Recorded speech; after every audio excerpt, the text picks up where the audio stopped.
Hello, and welcome, new physicians.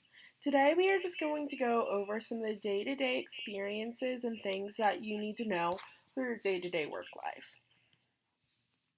Some of your day to day expectations include being on time. So, your job description is to evaluate patients who have illness or injuries, obviously. This would involve ordering diagnostic tests and interpreting the results of these tests to determine what illness a patient has or the extent of the specific injury, such as a broken bone or a concussion.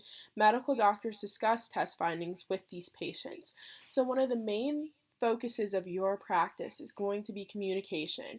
You have to be able to communicate effectively in order to give the patient the best care possible. This doesn't only include communication with the patient, but communication with each other. So, for instance, you don't want to give patient news or report to a patient without talking with the other patient's providers that they're also encountering within the hospital, because you wouldn't want to give them wrong information or make them feel confused. Another part of your day to day expectations is going to be respecting coworkers. I think a lot of times in your practice, you'll encounter other people, such as nurses, and you might think that their job isn't as important as yours. And while you do have a very important job, the nurses are the behind the scenes people who catch the little things when you're moving from patient to patient that you may not see. And nurses also save lives. So it's very important to respect everyone from the janitors all the way up the line of people to keep the same amount of respect for everyone, because we don't want anyone to feel disrespected. I found this quote from this nursing website, and it says that the relationship between doctors and nurses is a major determinant of the quality of healthcare practice environment. And we want to make sure that everyone's receiving the best care possible. And so we have to keep these good relationships with nurses and the other people and other providers that we're working with to ensure the best quality of care. So we're just going to watch this short little video on respect in the work field and why it's important.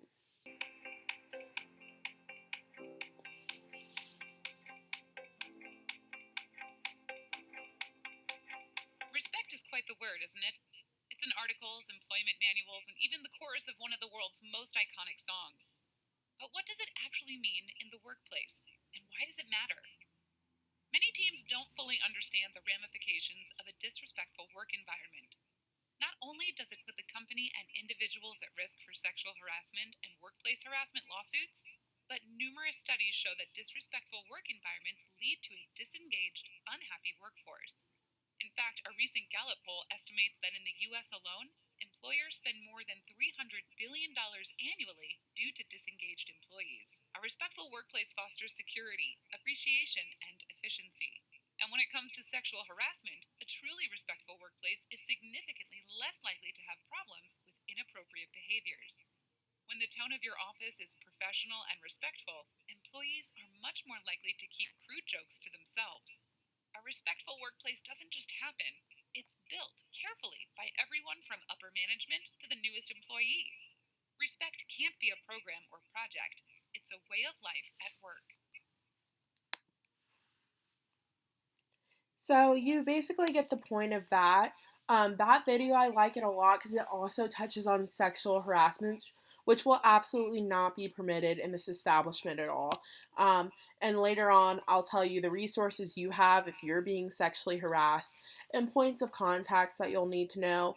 But that's one of the main important topics, I think, in the work field now, is we just got to be very careful of how we're talking to people and the way that we say things. So we're going to take a little quiz and you're going to write this down on paper. So, true or false? Is it okay to be late for work? What is your job? Why is respecting your coworkers important? Once you get those down, we're just going to continue to move on. So the next important thing you're going to need to know is how to log working hours and breaks. So upon arrival, you're going to go to the nurse's station. You're going to log into the computer using your credentials and you're going to hit clock in. Then you're going to continue to swipe your employee ID and then you're going to log out. At the end of your shift, repeat the steps above but hit the clock out button. It's pretty simple. If you do have trouble doing it, you can always ask another coworker who has been working there for a while. They'll definitely be able to help you. For breaks, you're going to log into the computer at the nurse's station and you're going to hit break. Then you're going to swipe your employee ID. Then you're going to log out. After break, log back in, hit return to work, and then log out. Logging out is a very, very big deal because you don't want anyone to accidentally log hours that weren't yours or to be able to go through your account and different things. So that's very crucial as well. So here's a short little quiz to write down on paper, the same paper that I gave you before. And how do you clock in, log breaks, clock in after breaks, and clock out for the day. Once you finish this, we can move on.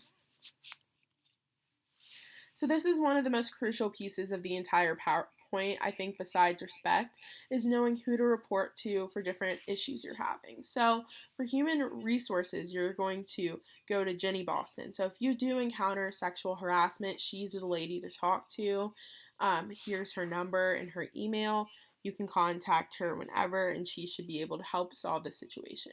Now, for patient experiences, so grievances and complaints, you're going to talk to me. So I'm an administrator. My name's Lauren, and you can call me at any time or email me, and I should be able to help you. And just a little quiz to make sure that you guys know who to report to. So, who is the head of human resources, and who is in charge of patient problems and problems concerning the hospital? After you get these, that's the end of our presentation today. So if you have any questions, please do not hesitate to reach out to me.